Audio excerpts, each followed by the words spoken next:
Hey everyone, this is Chad here, coming from the prayer room actually at Woody Nook Church. Just wanted to offer a word of encouragement this morning, as Dana and I will be trying to do daily on a weekday basis on the coming weeks. I was recently made aware of this experiment that was done by a group of psychologists where they simply had a number of people sit in a room and toss a ball around to each other. Now the catch within this experiment was that there was one person that was supposed to be excluded from the ball toss.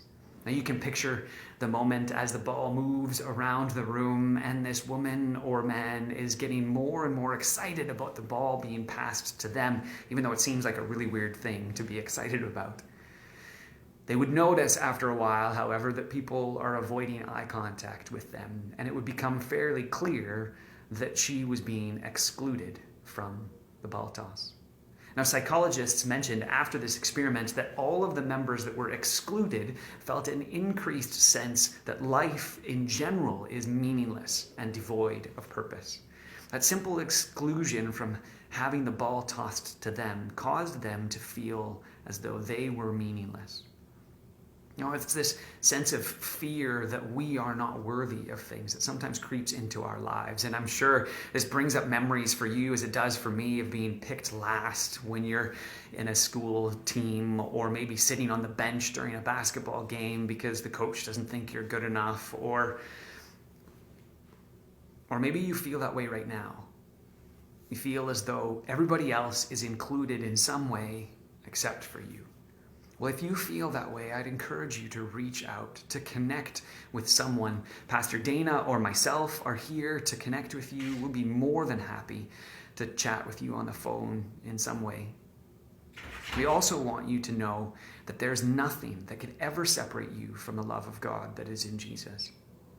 And so don't believe that little fear or that lie that's placed that says you're not worth anything. But here's the thing. We all have a ball. Metaphorically speaking, of course, in some way.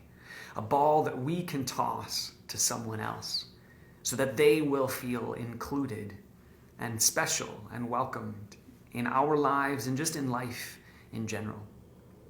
Maybe that might be a simple phone call or a talk over the fence for a little bit longer. Maybe it's a way to just connect.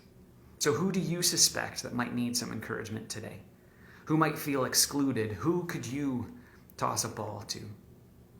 It's in the Message in translation or paraphrase of 1 Peter. Eugene Peterson puts Peter's words this way. He says, most of all, love each other as if your life depended on it. Love makes up for practically anything. Be quick to give a meal to the hungry or a bed to the homeless, and do it cheerfully. Be generous with the different things that God has given you, passing them around so that all get in on it. If it be words, then let them be God's words. If it be help, then let it be God's hearty help. That way, God's bright presence will be evident in everything through Jesus, and He'll get the credit as the mighty one in everything. He'll get encores to the end of time. We have the opportunity as Christ's hands and feet and mouth at this time to simply offer a word of encouragement, to give people a sense that they are welcome and that they are loved. So who will you toss your ball to today?